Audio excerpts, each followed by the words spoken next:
So I want to thank everyone for coming, and Carolyn for inviting Andrew and myself, because this book came out over the summer, and you don't really think a book is out until you give a talk about it. So this is the first talk, so I'm just very delighted to be here. And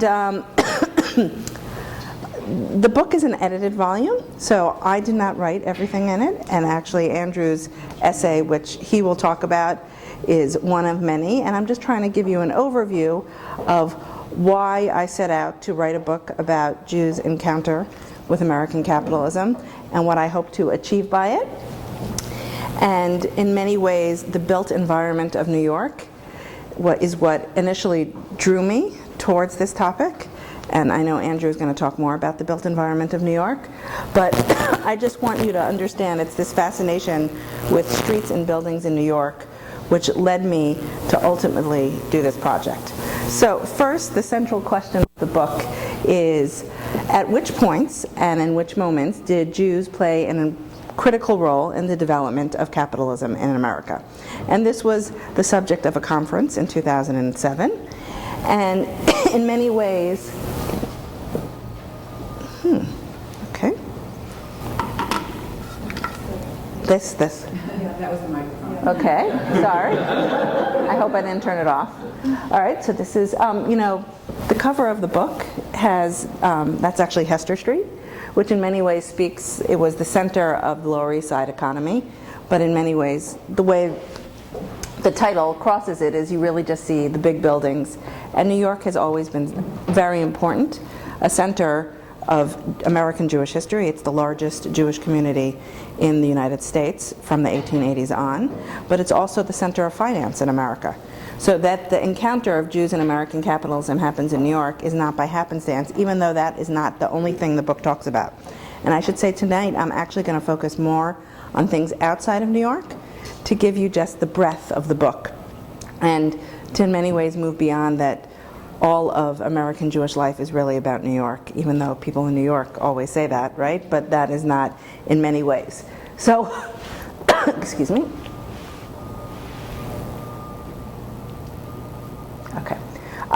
In many ways, this question has been shaped by a man, Werner Sombart, a sociologist and economist, German, who lived over a century and a half ago, who wrote at the turn of the last century two major studies, one on American exceptionalism, or more importantly, why America, a country that became an industrial juggernaut in a relatively short time, did not have any working class revolution in it, or any strong working class movement, and he attributes that to exceptional parts of America, which he describes. And he also wrote a very controversial but important book about Jews and capitalism. Namely, he sees Jews having intrinsic proclivities that have spread and made them what he calls capitalist pioneers, spreading capitalism throughout Europe. And indeed, his rhetoric is then absorbed by the Nazi movement, and in many ways is a long shadow why no one really actually studies the Jewish encounter with capitalism until very recently. I would say in the last 20 or 30 years, people have been revisiting, thinking closely about the economic niches that Jews filled throughout the world, but particularly in the United States, there's been a virtual silence about understanding how Jewish immigrants who came at the turn, or between the mid and the turn of the late 19th century, impoverished, how they rapidly ascended America's class ladder. Many people comment upon, but we actually know very little about how they achieved this ascension, or what industries, what niches, what they actually did in the economy to achieve that. And as historian David Hollinger at Berkeley has noted, by not talking about it, we perpetuate myths, both about Jews and about America and about American capitalism. So in many ways, this is what the book tried to do. But I came to this book from a very side. I am finishing up a book on failed Jewish bankers of the early 20th century. Yes, the failed Jewish bankers who changed America. And the way I came upon them is because I, for a long time, did walking tours of the Lower East Side. As many people who end up working in American Jewish history, before you get your position, everyone always wants historical tours of the Lower East Side. And you always start or finish at this building, the Forward Building, at 175 East Broadway, which is a 12-story building with, on its, this is on its entrance, is, anyone know who's on the entrance of the Forward Building? The Forward is the largest Yiddish daily in New York. It's actually the second most widely distributed newspaper in the United States in 1920. It is seen as the agent of Americanization for American Jews. And the four people on the facade, any guesses of who it might be? When you go on walking tours, people guess Moses. It's actually Marx, Engels, Ferdinand Lassalle, Ferdinand Lebrecht, and Lassalle, four leaders of socialism, because it is a socialist newspaper, seeing that the role of Jews is to introduce socialism to the United States, to make American capitalism nicer in that way. But as I've researched on the building is built 12 stories. It opens in 1912. It was originally, when they applied for a building permit, it was only supposed to be 10 stories high. And they add 2 stories before they finish completion. So you'd think that they needed the room. But actually, once it's open, they rent out more than a third of the space. So the question is, why did it need to be 12 stories high? And the answer is because of the Yarmolinsky Bank. He is one of the failed Jewish bankers that I am writing on.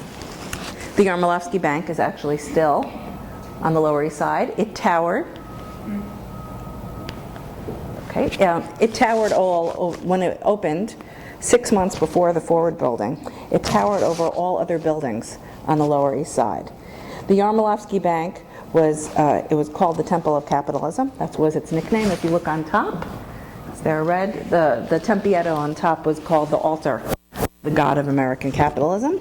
And it was marking a very different vision of capitalism and its promises for Jewish immigrants. In banking, easy access to credit was the future of what Jews needed if they wanted to succeed in America, not socialism. And indeed, Abraham Kahan, the head of the Forward, did not want the Forward Building to be taller. The Yarmolinsky's Bank to be taller than the Forward Building. So therefore, he adds on 2 stories late in the construction to mark the importance, or the greater importance of socialism to the Jewish experience in America than banking. It's capturing this notion that socialism and the centrality to the American Jewish experience, which Abraham Kahan, who was in charge of erecting the Forward Building, would be very happy, because most scholarship on the Jewish encounter with American capitalism focuses on socialism, union organizing, most often around the garment industry, and this whole legacy of the socialist impulse in the Jewish, East European Jewish immigrant life. But what my book is going to capture is that that's only one side of the coin.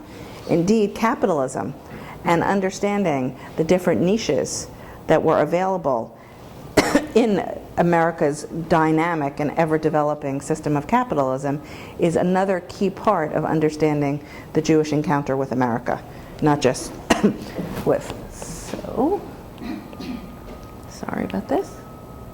That's Sender Yarmolinsky, the head of the bank. Important thing about Sender Yarmolinsky is he is crucial to the built environment at the Lower East Side. He is the man who builds the Yarmolinsky Bank, but he also is in charge of erecting the Eldridge Street Synagogue. He's the president of the synagogue when it gets erected, and indeed, he saw the impact the Eldridge Street Synagogue had as a beautiful, Moorish, well-respected synagogue. It changed the way people in New York saw East European Jews. They didn't just see them as wild radicals anymore. They saw them with greater respectability. And because of that, he moved to build his own bank, which, this is the facade of the Yarmolinsky Bank, which is landmarked. The inside, this is from Architecture and Building magazine, was written up. It was all marble inside, and it was supposed to bring uptown elegance to downtown banking. That's what it sought to do. When it opened in 1912, There was a big parade. This is an ad in the foreword, actually, about the bank. And it said that Senator Yarmolinsky thought his bank was going to change the course of American history. Indeed, it fails 2 years later when World War I breaks out, so it does not change the course of America. But that should not overshadow how important this icon of this is a popular commercial bank, of being entrepreneurial and embracing capitalism was for Jews' encounter and ultimate success in the United States. So that's in many ways what the book is all about, trying to understand the different niches. And I should say that this book is in no way the final word, but it's the first word on understanding the different niches. So one of the niches, as Andrew Dolkart is going to talk about, it's not only, we have actually 2 articles on the garment industry, one on the people who produce. The garment industry actually does not start in New York. It starts in the Midwest, in Cincinnati, and then it's moved to New York by entrepreneurs as New York becomes a bigger trade. It's part of a longer article. You should buy the book. That's why we're here. That's why we're here. But what I'm going to try to do in the rest of my talk is just give you a little taste of the different type of materials that you'll find in the book. So, one of our favorite, this is the Ross brothers. Jews who come in the late 19th and early 20th century, like their predecessors, are central to retail, or the spread of small trading posts. This is the Rose brothers, who are in Minnesota. And what's very important, as David Kaufman, one of the authors, talk about, it's not only that they bring goods produced in Eastern industrial factories to Native Americans, but more importantly, as he points out, they invent the notion that Native American artifacts are things that you want to collect. They create the whole market for curios. The whole notion that the Museum of Natural History will have totem poles and canoes is created by a group of, it's around 15 to 20 Jewish entrepreneurs who go to the Pacific Northwest and there start trading with the indigenous people, and at the same time take from the indigenous people this notion that what they create is art. That's one type of story. And this is the other part of the whole book. I should say, aside from talking about different entrepreneurs, I couldn't get in everyone because I know people are here to hear Andrew. There are many businesses that are niches. So the curio dealer business is all Jewish tradesmen who are in the Pacific Northwest. Another industry that is totally dominated by Jews is the scrap metal industry. Scrap metal. That's a Midwestern. Scrap metal collection and sale is such a Jewish niche that they have 2 conferences a year run around in conjunction with the Jewish holidays. One was right before Rosh Hashanah, one of the conferences of all scrap metal dealers in the United States, and the other was right before Passover. So it was such a niche that this is another mark. Then there's an article about music, the music industry, particularly what's known as race music, or the first people to record and sell African American artists are Jewish entrepreneurs also in the Midwest. And this just gives you a taste of all. And then there's a whole other section that deals with this whole issue of the critique of capitalism through unionization and socialism, and the pivotal role that Jews and Jewish-formed unions played in trying to redress what they saw as the excesses of American capitalism. But what I want to end with, because we're right before Hanukkah, Jewish holidays, we often think of the way that Jews might have shaped American capitalism by taking over certain niches. I think it's important, and a whole section of the book deals with this, is how the demands of the marketplace changed Judaism. And in many ways, the Manischewitz matzah is known to many people. It's the matzah that comes in a box and is square. But matzah prior to coming to America was never square. It was always round. Only the way matzah was produced, it was only produced by human beings. And indeed, Baron Manischewitz, who emigrates to Cincinnati in 1886 And he is a ritual slaughterer. And indeed, many ritual slaughterers also engaged in making matzah because it involves many Jewish laws oversee both ritual slaughter and the making of matzah. He decides to buy a machine to make matzah, the first time ever, because there are so many demands and orders for matzah, he can't fulfill it himself. So he buys a machine.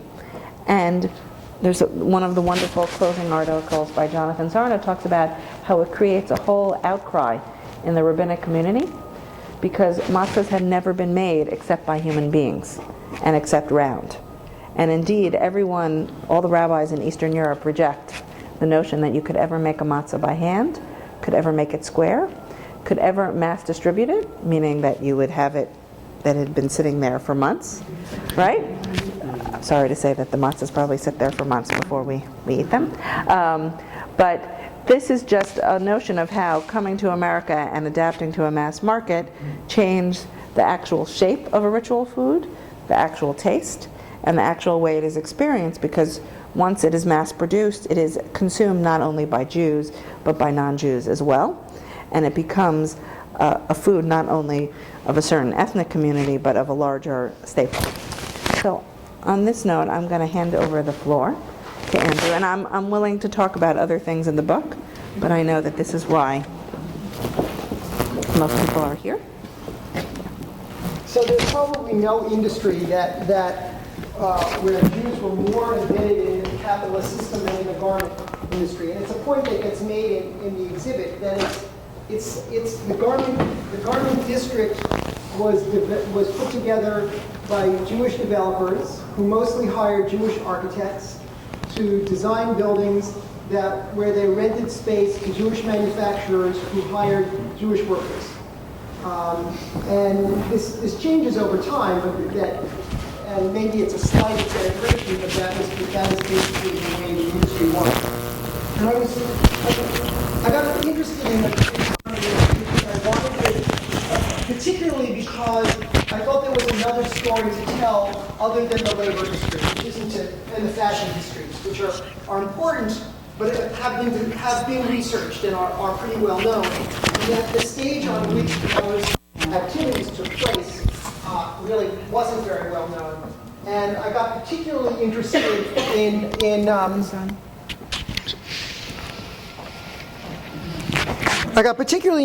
in the developers of the buildings and the architects as well. And in particular, a man named Abraham Lefcourt, who's the subject of one of the cases over there. In 1925, in an article in the New York Tribune, proclaimed, "Men who have risen from obscurity are in the foreground as the owners of property in the new garment center.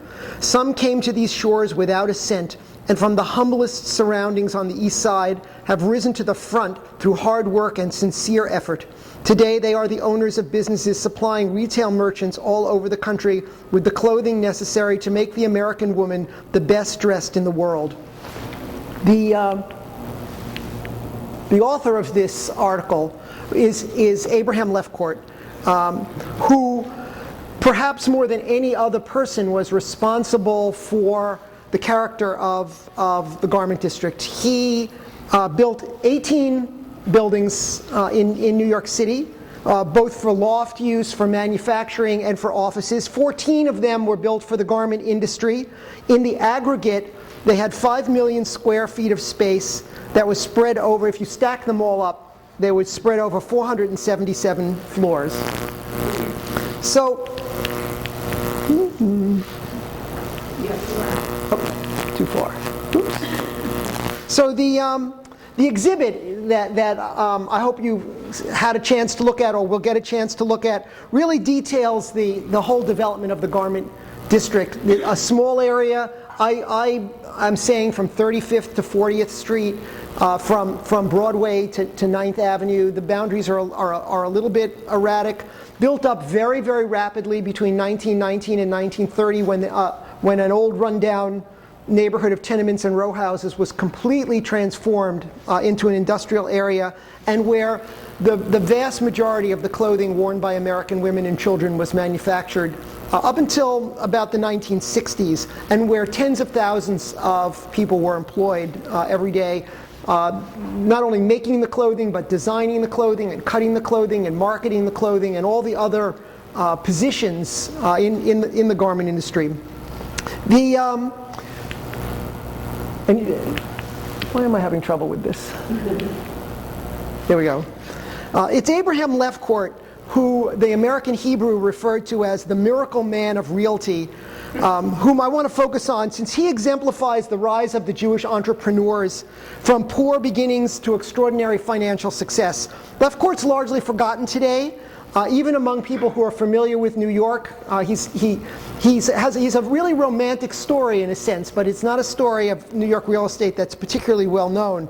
The Wall Street Journal declared that probably no individual has contributed more to New York City office building requirements than Lefcourt. But unless you're a really sharp viewer of the New York scene, people don't really remember him. Lefcourt is a little bit difficult to pin down because he was a myth maker, and so his biography kept on changing depending upon who he happened to be talking to at the time. He was constantly tweaking his biography. But what I believe is that he was born Abraham E. Lefkowitz in 1877 in Birmingham, England. This is a little bit ambiguous because in different census records, he and his family are either American-born, English-born, or Russian-born, and he constantly changed the story. In some articles, he would be American-born. Sometimes he was English-born. But I'm pretty certain that he was born in Birmingham in 1877 to Russian Jewish immigrants who had moved from Russia to Birmingham. At the age of 5, the family moves to New York and settles on the Lower East Side. So he's really a product of the Lower East Side, immigrant community. He loved to relate how he rose from poverty to enormous success. He had this whole mythical story. Basically, he was a newsboy, just like all those Horatio Alger people. He was a newsboy who sold newspapers on the corner of Broadway and 38th Street, just by coincidence, a site that he would later buy and build one of his major buildings on that site. But he was so entrepreneurial that he not only ran the newsstand, but he also bought a bootblack stand on the Lower East Side, and he hired 2 Italian boys to run the bootblack stand during the day while he was selling newspapers, and then at night he went and he ran the bootblack stand himself. And so he saved up enough money. He then becomes a salesman in a store, and he doesn't like that, and he enters the garment industry. He works as a clerk, as a bookkeeper, as a buyer, and as a traveling salesman. And when the owner of the factory decided to retire, he persuades him to give the factory to Lefcourt. And Lefcourt has the factory, but he has no money. He gets an order that's worth $7,000 from a department store in Pittsburgh, but he doesn't have the money to buy the cloth. So he gets on a train with his meager savings. He goes out to Pittsburgh, and he persuades the department store owner to give him $5,000 in advance. And that starts him off. He becomes a major garment manufacturer. And then in 1910, he builds a building for his factory and for rental space. And that's this building on West 25th Street. This was between 5th and 6th Avenue. This was where the garment district was located, primarily. He works with his favorite architects, George and Edward Blum. He moves into this building, and then a few years later, he builds another building and moves into it. He calls this one the Lefcourt building, and this is a detail of the signs, the painted signs on the side of the building. And you can see way up at the top it says Lefcourt building, and then right over there it says A.E. Lefcourt and Company, because that's where his dress manufacturing business was located. This is on 37th Street between Broadway and 7th Avenue. And it was one of a few loft buildings that were built in about 1915 that were a little bit farther west than 6th Avenue. So they were beginning to push the garment district slightly to the west, but they were still, these businesses were looking eastward towards where the heart of the garment district was. Meanwhile, the industry is changing. As I talk about in the exhibit, there was this whole push to get the garment industry away from 5th Avenue in the Save New York campaign. And then this culminates in 1919 with the construction of the Garment Center Capitol buildings on 7th Avenue flanking 35th Street. And these were the really crucial buildings that established the 7th Avenue area as the heart of the garment district. There were cooperatives, they had all the major firms, they were well publicized. Lefcourt could easily have been one of the people involved with this. But he decides not to get involved in this, and a week after the announcement that the Garment Center Capitol is going to be built, Lefcourt announced he's going to build a building in this area as well. Ultimately, it doesn't get built because he leases the land to the U.S. government, and the post office that's in the garment district was built on that site. But when this opens in 1921, within about a week after its opening,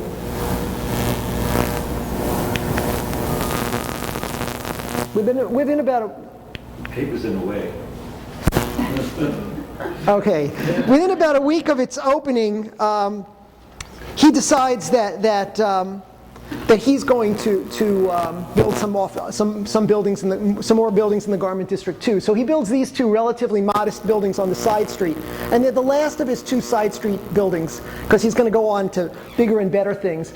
But I did want to mention that once the Garment Center Capitol is built, Lefcourt invents the myth that when he built this building, it was he who invented this, who came up with the idea that 7th Avenue would be the place for the garment industry. So he invents a whole myth of himself as the pioneer of the garment industry.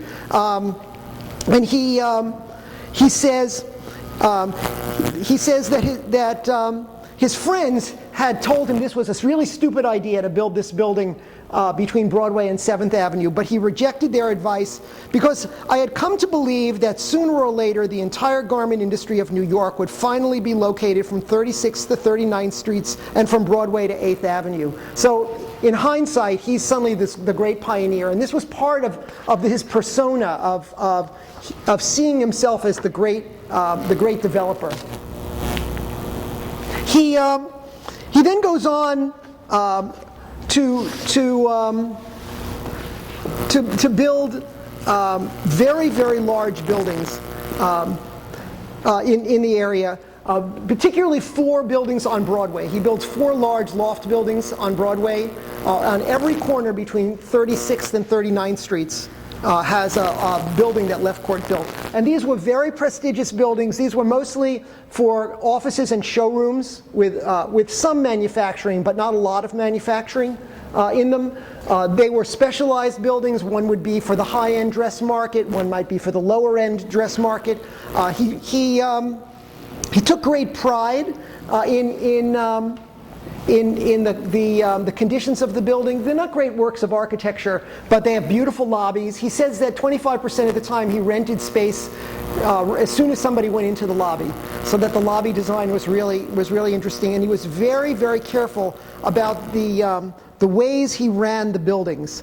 Lefcourt told a reporter writing about his life that during my last, and as the success of these leads him to quit the garment industry and just become a full-time developer. And one of the themes that I talk about in the exhibit is that this becomes one of the most interesting aspects of garment district development. Almost all the developers started out as garment manufacturers and then leave the garment manufacturing industry and become real estate developers. During my last years in the business, I did not seem to get my usual amount of fun out of manufacturing of cloaks and suits. So I just carried out the promise I had always made to myself that whenever a certain form of activity ceased to give me stimulus that I craved, I would quit it and go into something more exciting. So more exciting was real estate development. And you can see he named all his buildings after himself. And if you walk around the city and you look really carefully, there are still about 8 or 9 of his buildings where the names are very prominently carved. So there's the Lefcourt Marlborough, the Lefcourt Normandy, and the Lefcourt State are 3 of the Broadway buildings. The other one is the Lefcourt Manhattan, in which just about a year and a half ago they removed the names from it. So you can't see the Lefcourt Manhattan. I don't know what purpose that served, but they did. This one critic said that he was touched by a Napoleonic complex. He named 8 or 9 of the buildings after himself until the Midtown area was spotted with the Lefcourt this and the Lefcourt that. And I don't know anybody else who has had so many buildings named after himself. There are in the garment district, there are a number of Bricken buildings also. Bricken is a parallel story, although he didn't build quite as much. Lower East Side, poor Lower East Side, Eastern European Jewish immigrant who becomes a garment manufacturer and then a builder. He was a speculative builder, I would have to say. He was building these buildings for profit and renting out space in them, but he always objected to being called a speculator. He said he was not a speculator or a real estate operator. He called himself a builder. And he didn't like the fact that he was associated with speculative building, which was speculative building and the small-time real estate was a huge industry for Eastern European Jews. Often people who had some other business would invest in building an apartment building, like one apartment house in the Bronx. And he wanted to be separated from that group of people, so he didn't see himself as a speculative developer. He saw himself as a builder. And he carefully planned each one of his buildings. He carefully marketed each one of his buildings, and he carefully named each one. The Normandy and the Marlborough are named for the previous building on the site, which were hotels, and State just seemed like a good name for one of his buildings.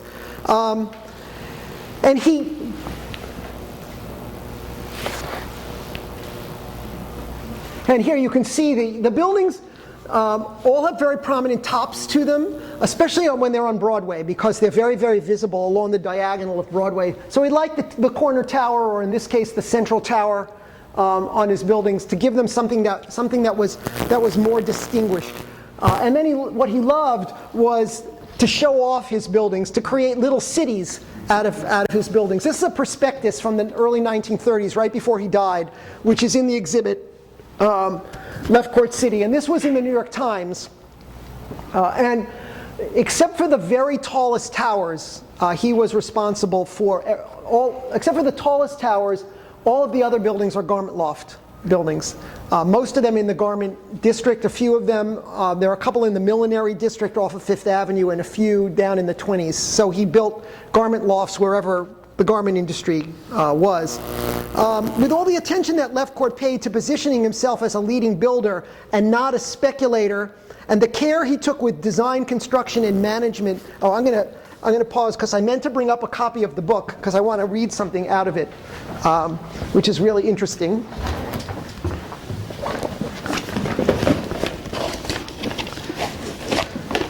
Sorry. So with all the care that he took to define himself as a builder and not as a speculator, and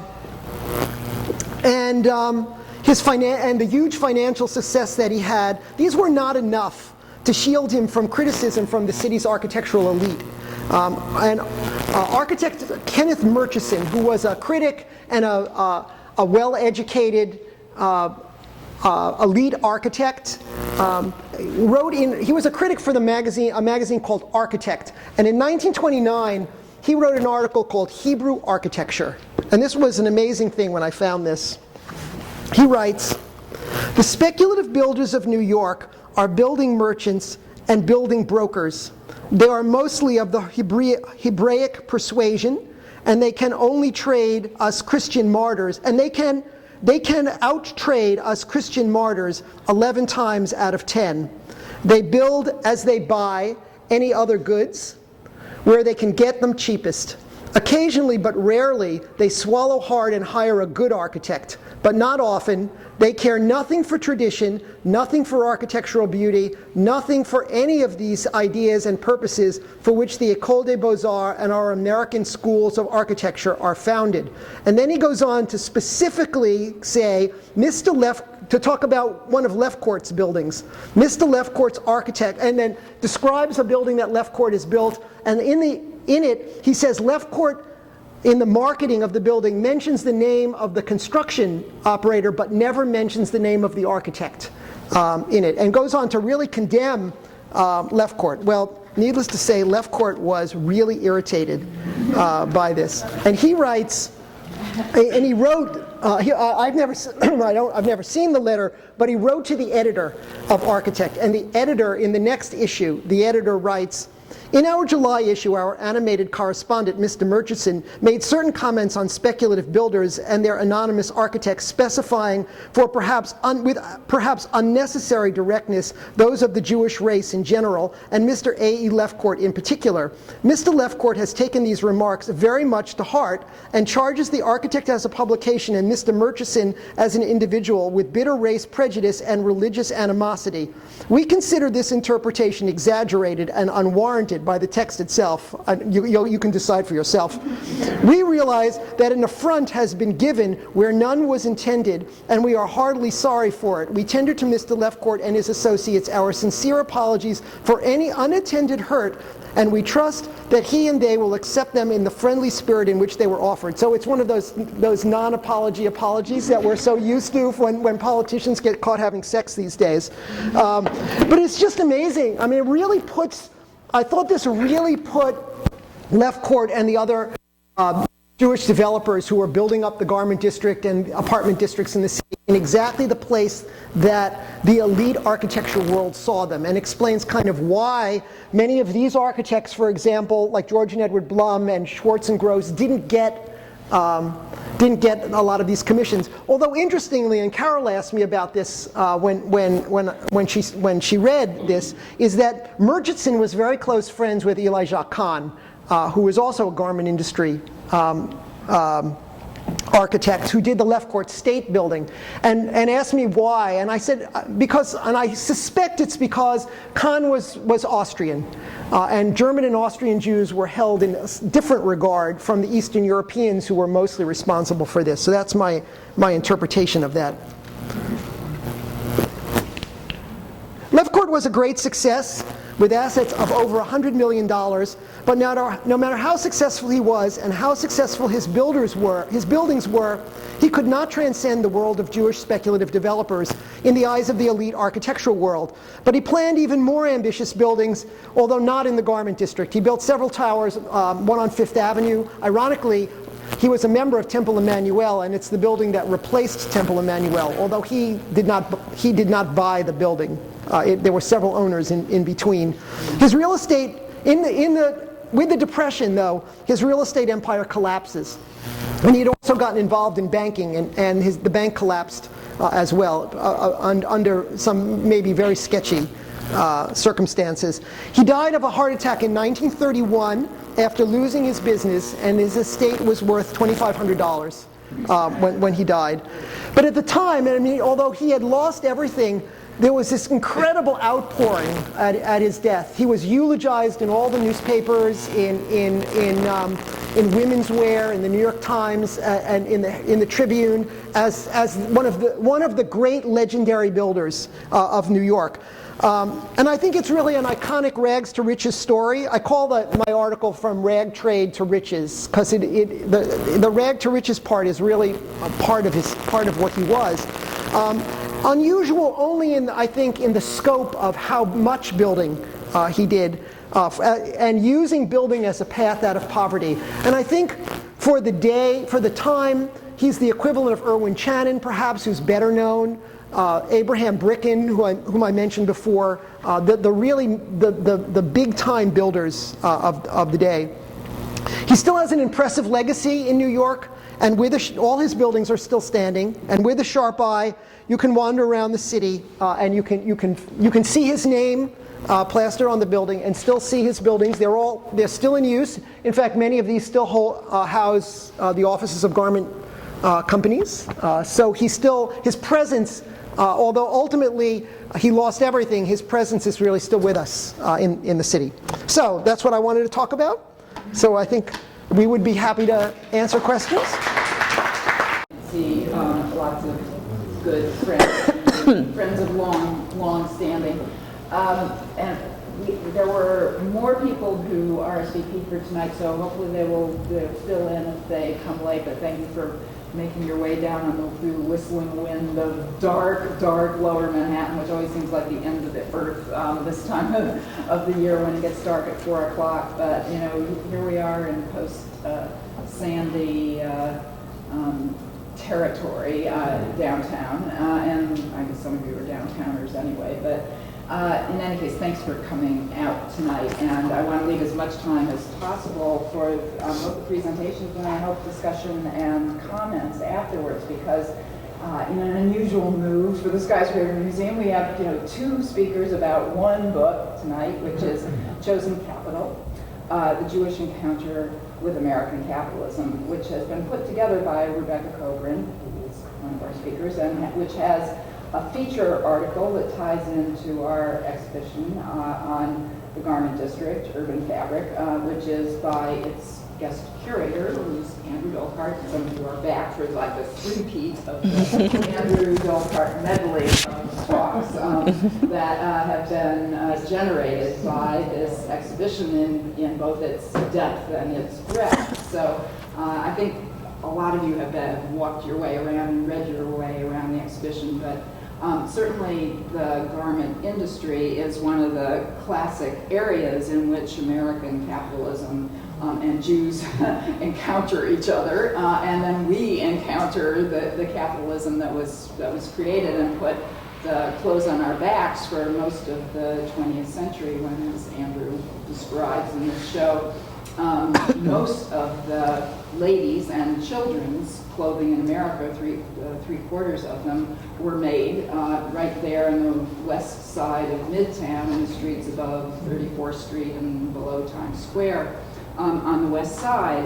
And this enormously important part of New York's economy and America's economy has really been underappreciated, I think, in at least the venue for its production. And so Andrew is really, in this exhibition, is one of the first or like only people to really trained attention on the urban fabric of the garment district. But of course it's the people who put all of that together, and especially the entrepreneurs who fashioned an industry and a kind of ecology and economy of production in this particularly intense urban district, the garment district. So I think Rebecca must have well identified that part of the importance to the economy and also to Jewish history and Jewish immigrant history, which is her particular area of expertise. And in fact, her recent book, the title of which is Jewish Bialystok and the Diaspora, was the recent winner of the Schnitzer. They're not here. Schnitzer. Schnitzer Prize. It's like a tongue twister. Spitzer is an easier one to remember. Yeah. Right? Schnitzer Prize, which is one of the most, if not the most prestigious award in Jewish history. She's an assistant professor in the Department of History at Columbia, the best history department in the United States, and has been there for about 4 or 5 years now, right?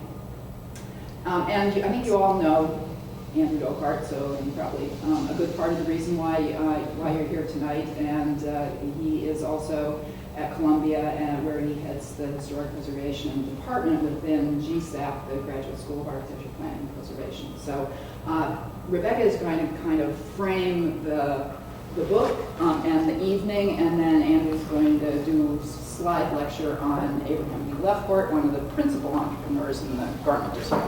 And I forgot to mention this book, which is the subject of our postponed November talk and our post-hurricane talk, which will be rescheduled for January 8th, I think it is. So this is about also about the garment district, so you can come back for more in January.